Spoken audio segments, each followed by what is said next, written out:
حضرت سیدنا ابراہیم بن ادہم رحمۃ اللہ تعالیٰ علیہ کے پاس ایک شخص حاضر ہوا، کہنے لگا حضور مجھ سے بہت گناہ سرزد ہوتے ہیں، مجھے کچھ اس کا علاج بتائیے، کس طرح میں گناہوں سے بچ سکوں؟ آپ رحمۃ اللہ تعالیٰ علیہ نے پہلی نصیحت کرتے ہوئے ارشاد فرمایا، جب بھی گناہ کا پکا ارادہ ہو جائے تو اللہ تعالیٰ کا رزق کھانا چھوڑ دو۔ اس نے حیرت سے عرض کیا، حضور یہ کیسے ہو سکتا ہے جبکہ رزاق عز و جل اللہ تعالیٰ ہی ہے، تو میں اس کی روزی چھوڑ کر بھلا کس کی کھاؤں گا؟ تو آپ رحمۃ اللہ تعالیٰ علیہ نے ارشاد فرمایا، دیکھو کتنی بری بات ہے کہ جس پروردگار عز و جل کی روزی کھاؤ اسی کی نافرمانی بھی کرتے رہو۔ پھر آپ رحمۃ اللہ تعالیٰ علیہ نے دوسری نصیحت فرمائی، جب بھی گناہ کا ارادہ ہو جائے تو اللہ عز و جل کے ملک سے باہر نکل جاؤ۔ اس نے عرض کی، حضور یہ بھی کیسے ہو سکتا ہے؟ تمام مشرق و مغرب، شمال جنوب، دائیں بائیں، اوپر نیچے، سب جدھر جاؤں ادھر اللہ عز و جل ہی کا ملک پاؤں، اللہ عز و جل کے ملک سے باہر نکلنے کی کوئی صورت ہے ہی نہیں۔ آپ رحمۃ اللہ تعالیٰ علیہ نے ارشاد فرمایا، دیکھو کتنی بری بات ہے کہ اللہ عز و جل کے ملک میں بھی رہو اور اسی کی نافرمانی بھی کرتے رہو۔ تیسری نصیحت کرتے ہوئے ارشاد فرمایا کہ جب بھی پختہ ارادہ ہو جائے نا کہ بس اب گناہ کر ہی ڈالنا ہے تو کر لو، لیکن اپنے آپ کو اتنا چھپا لو کہ اللہ تعالیٰ تجھے دیکھ نہ سکے۔ اللہ اکبر۔ اس نے کہا کہ حضور یہ کیوں کر ممکن ہے کہ اللہ عز و جل مجھے دیکھ نہ سکے؟ وہ تو دلوں کے احوال سے بھی باخبر ہے۔ تو آپ رحمۃ اللہ تعالیٰ علیہ نے ارشاد فرمایا، دیکھو کتنی بری بات ہے جب تم اللہ عز و جل کو سمیع و بصیر بھی تسلیم کرتے ہو اور یہ بھی یقین کے ساتھ کہہ رہے ہو کہ اللہ عز و جل تمہیں ہر لمحہ دیکھ رہا ہے، پھر بھی گناہ کیے جا رہے ہو۔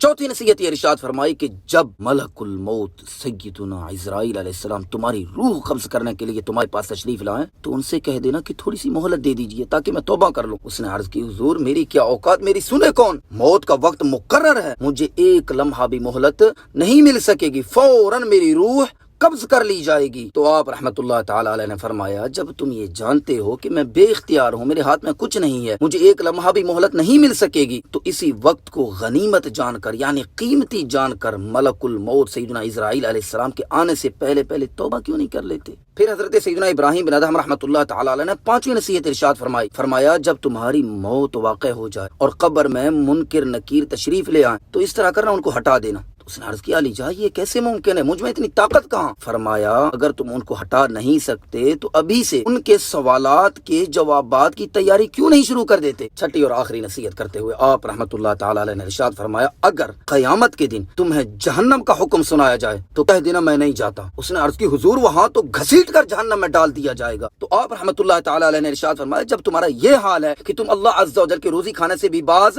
نہیں آ سکتے، اس کے ملک سے باہر بھی نہیں نکل سکتے، اس سے نظر بھی نہیں بچا سکتے، اگر موت کا وقت آ جائے تو اس سے مہلت بھی نہیں لے سکتے، اگر قبر میں نکیریں نہ جائیں ان کو بھی نہیں ہٹا سکتے، اگر جہنم کا فیصلہ ہو جائے تو اس کو بھی نہیں ٹال سکتے، تو گناہ کرنا ہی چھوڑ دو تاکہ تم ان تمام مصائب اور مشکلات سے بچ سکو۔ اس شخص پر یعنی جو گناہوں کے علاج کے لیے آیا تھا، حضرت سیدنا ابراہیم بن ادہم کی ان 6 نصیحت آموز مدنی پھولوں کی خوشبو نے اس پر بہت اثر کیا اور وہ شخص زار و قطار رونے لگا۔ اس نے اپنے تمام گناہوں سے سچی توبہ کی اور مرتے دم تک توبہ پر قائم رہا۔ بے وفا دنیا پہ مت کر اعتبار، تو اچانک موت کا ہوگا شکار، اور موت آ کر ہی رہے گی یاد رکھ، جان جا کر ہی رہے گی یاد رکھ، اور ایک دن مرنا ہے آخر موت ہے، کر لے جو کرنا ہے آخر موت ہے۔ اللہ تعالیٰ مجھے اور آپ کو سچی توبہ نصیب کر لے توبہ، رب کی رحمت ہے بڑی، قبر میں ورنہ سزا ہوگی کڑی، جگہ جی لگانے کی دنیا نہیں ہے، یہ عبرت کی جا ہے تماشا نہیں۔